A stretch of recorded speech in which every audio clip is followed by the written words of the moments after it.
বছর পূর্তি উপলক্ষে আমরা আসতে পেরে নিজেদের ধন্য মনে করছি।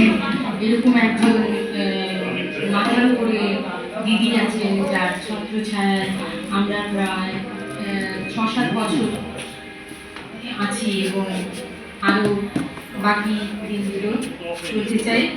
তো আমার নিবেদনে একটি বসন্তের গান দিদিকে শ্রদ্ধা জানিয়ে, কথা সাময়িক সুর রবীন চট্টোপাধ্যায় হয়েছেন সোনা মুখোপাধ্যায়।